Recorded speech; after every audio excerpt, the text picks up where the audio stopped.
Good morning students. आज हम 9th class का फर्स्ट चैप्टर का पार्ट 4 करने जा रहे हैं। Did women have a revolution? क्या महिलाओं के लिए भी क्रांति हुई या महिलाओं के लिए भी क्रांति की गई?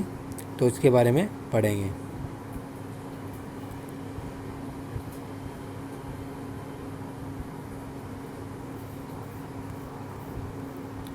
तो फर्स्ट पैराग्राफ में देखते हैं क्या बताया गया है।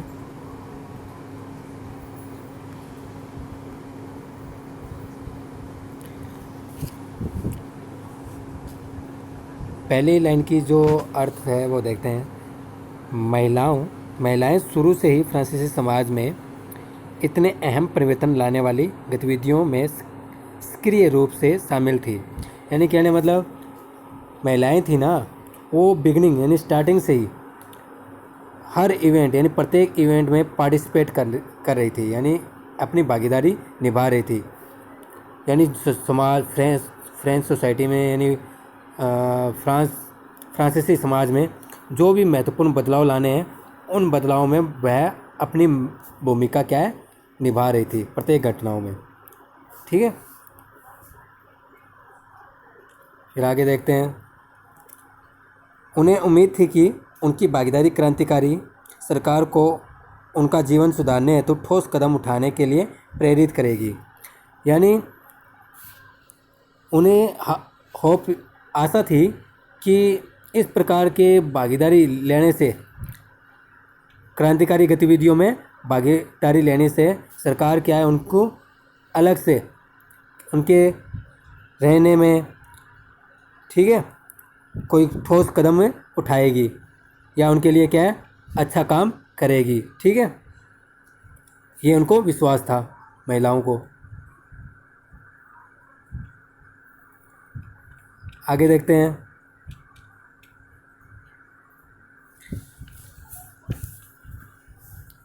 तीसरे स्टेट की अधिकांश महिलाएं जीविका निर्वाह के लिए काम करती थी। यानी मोस्टली थर्ड स्टेट की जितनी भी महिलाएं थी वो जीविकोपार्जन के लिए, अपने लिवलिंगहुड के लिए क्या है काम करती थी। ठीक है, किसी न किसी तरह घर खर्च चलाने के लिए। ठीक है, उसके बाद देखते हैं वे सिलाई बुनाई कौन कौन से काम करते थे।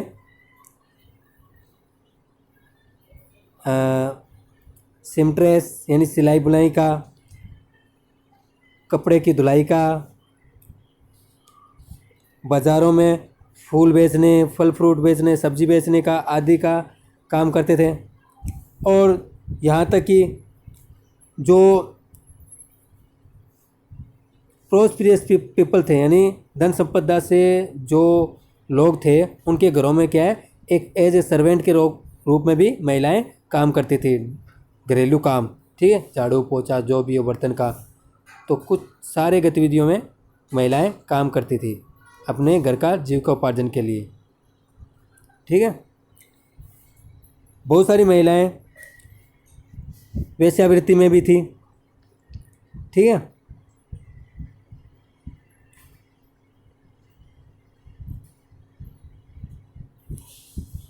और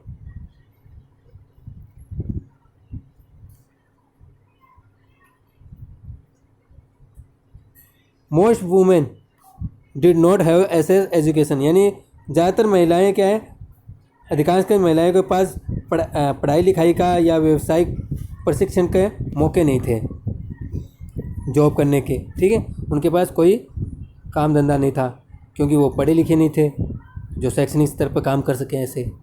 ठीक है,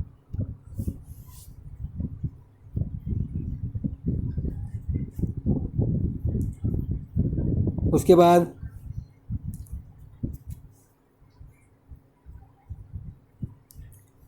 only daughters of the noble, यानी केवल कुलीन वर्ग की जो लड़कियां थी, महिलाएं थी, उन्हीं तीसरे स्टेट के धनी परिवारों की लड़कियों की ही कॉन्वेंट में पढ़ पाते थे। कुलीन वर्ग की जो लड़कियां थी वो, और जो इसकी वजह जो थर्ड स्टेट में जो अच्छे पैसे वाले हैं वो ही सिर्फ अंग्रेजी मीडियम या अच्छी शिक्षा ग्रहण कर पाती थी। इसके बाद उनकी शादी कर दी जाती थी, फैमिली अरेंज्ड मैरिज, ठीक है, उनकी शादी कर दी जाती थी। और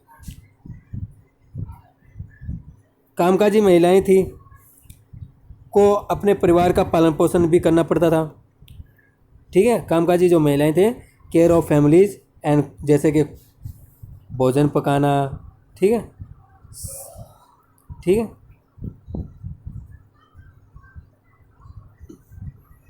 आगे देखते हैं। जो कामकाजी महिलाएं थी, जो काम करने वाली थी, वो अपने परिवार की देखभाल करती थी, जैसे पालन पोषण करती थी, जैसे उन्हें भोजन बना के खिलाना, पकाना, पानी लाना दूर दूर से, फिर लाइन लगा के पाव रोटी लाना, ठीक है, और अपने बच्चों की देखभाल करना, ये सारे काम करती थी। और उनकी मजदूरी भी क्या है, पुरुषों से कम थी, ठीक है। नेक्स्ट पैराग्राफ में देखते हैं। महिलाओं ने अपने हितों की हिमायत करने और उन पर चर्चा करने के लिए खुद के राजनीतिक क्लब शुरू किए और अखबार निकाले। यानी इसी डिस्कशन में या विचार विमर्श करके, इसी क्रम में विचार विमर्श करके महिलाओं ने क्या अपनी आवाज़ उठाई और उन्होंने क्या राजनीतिक क्लब सेटअप किए, न्यूज़पेपर निकाले, ठीक है, स्वयं के,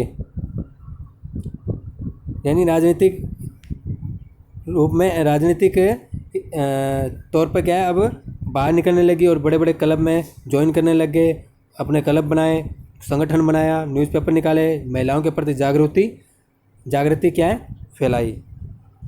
आगे देखें।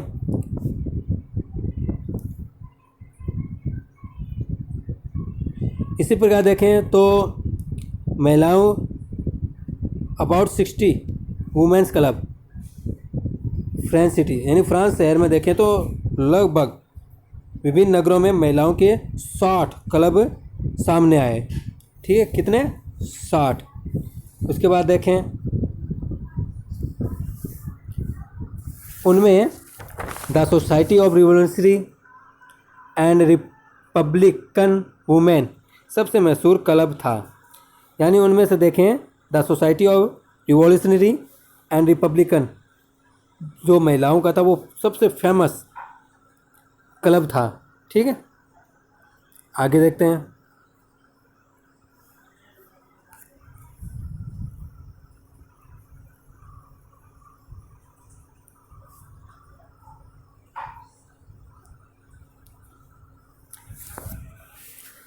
उनकी एक प्रमुख मांग यह थी कि महिलाओं को पुरुषों के समान राजनीतिक अधिकार प्राप्त होने चाहिए। उनकी प्रमुख डिमांड थी कि पॉलिटिकल राइट्स हैं वो जो दिए गए हैं पुरुषों को, वो महिलाओं को भी दिए जाएं, इक्वल टू मैन, ठीक है, उनकी ये डिमांड थी। महिलाएं इस बात से निराश हुई कि 1791 के संविधान में उन्हें निष्क्रिय नागरिक का दर्जा दिया गया। जब महिलाएं डिसअपॉइंटेड हुई 1791 में, क्योंकि उनके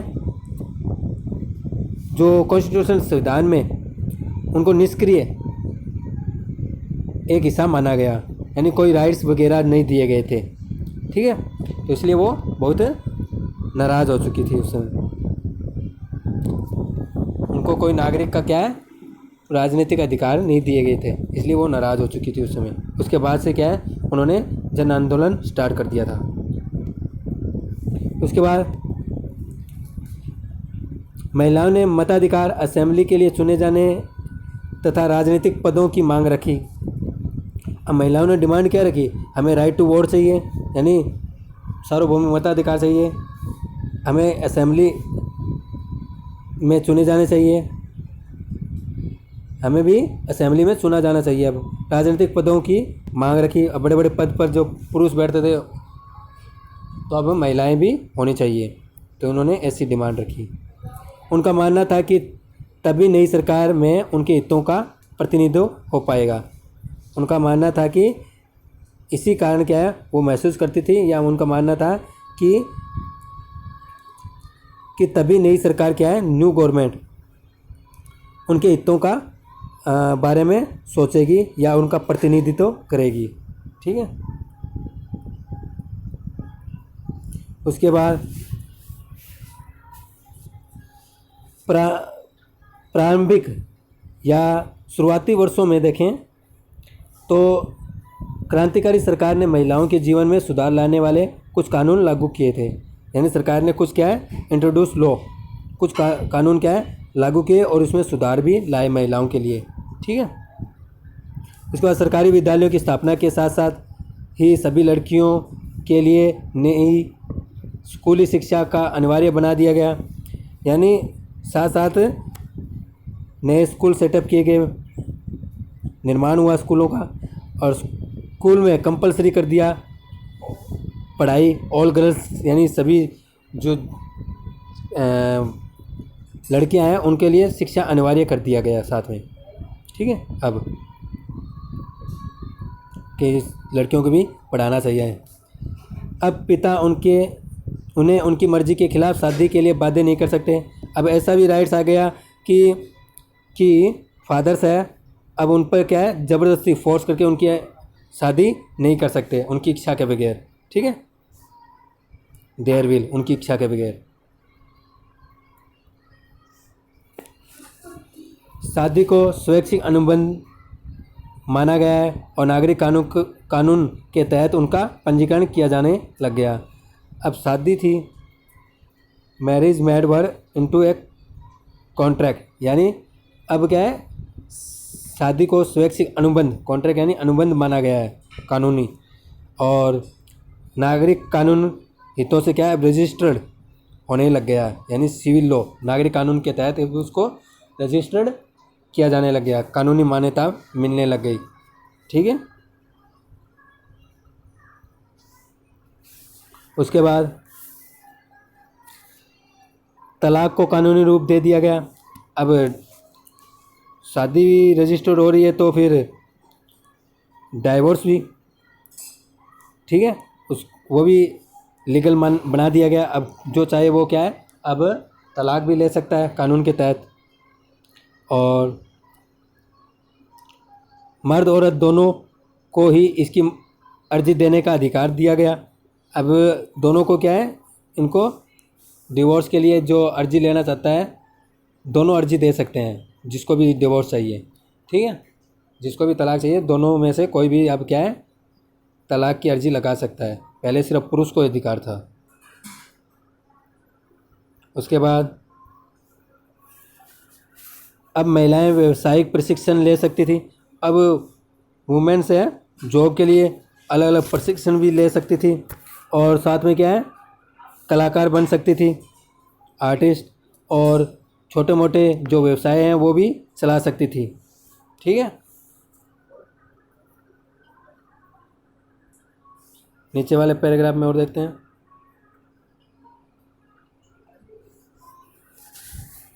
फिर भी राजनीतिक अधिकारों के लिए महिलाओं ने संघर्ष जारी रखा। मूवमेंट स्ट्रगल्स यानी संघर्ष जारी रखा, इक्वल पॉलिटिकल राइट्स के लिए कंटिन्यू, ठीक है, जारी रखा। फिर भी राजनीतिक अधिकारों के लिए महिलाओं का संघर्ष जारी रहा। आतंकराज के दौरान सरकार ने महिला क्लबों को बंद करने और उनकी राजनीतिक गतिविधियों पर प्रतिबंध लगाने वाला कानून लागू किया गया। अब आतंकराज आया था, ठीक है, during the rain of terror, ठीक है, उसके तहत क्या नई सरकार ने क्या है, ऐसे ऑर्डर पास कर दिए, कानून पास कर दिए कि महिलाओं के जितने भी क्लब है उसको बैन किए जाएं, और कोई भी क्या है पॉलिटिकल एक्टिविटीज़, राजनीतिक गतिविधियां ना हो उनमें। ठीक है। कई जानी मानी महिलाओं को गिरफ्तार कर लिया गया।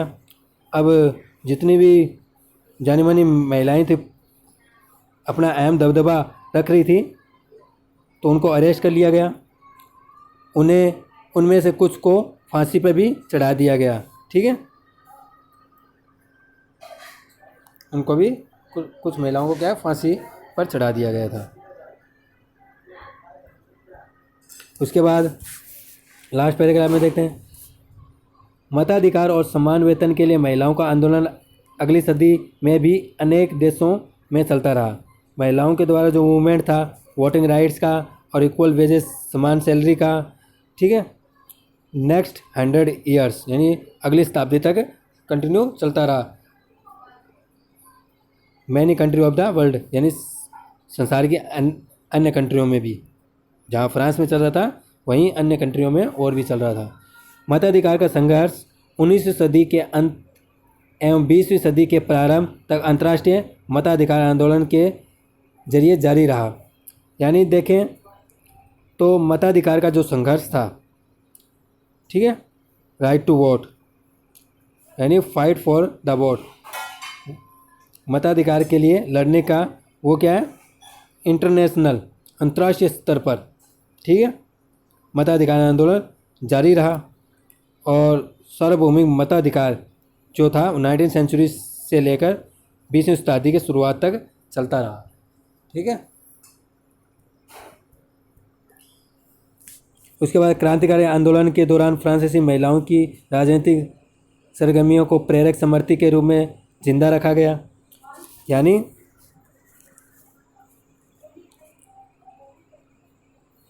जो क्रांतिकारी एग्जाम्पल देखें, अनेक एक्टिविटीज़ थी जो राजनीतिक गतिविधियां हो रही थी फ्रेंच वुमेन, फ्रांसीसी महिलाओं के द्वारा, जो क्रांतिकारी फ्रेंच महिलाएं थीं उनके द्वारा जो राजनीतिक गतिविधियां के द्वारा अपना जीवन समर्पित कर दिया था, उन महिलाओं के प्रति इंस्पायरिंग मेमोरी क्या है, यादगार के रूप में उनको, उनकी स्मृतियों को क्या है, जिंदा रखा। ठीक है, उसके बाद अंत सन 1946 में फ्रांस की महिलाओं ने मताधिकार हासिल कर लिया था, यानी राइट टू वोट प्राप्त कर लिया 1946 में जाकर। ठीक है, ये आपका चैप्टर यहाँ तक पढ़ेंगे।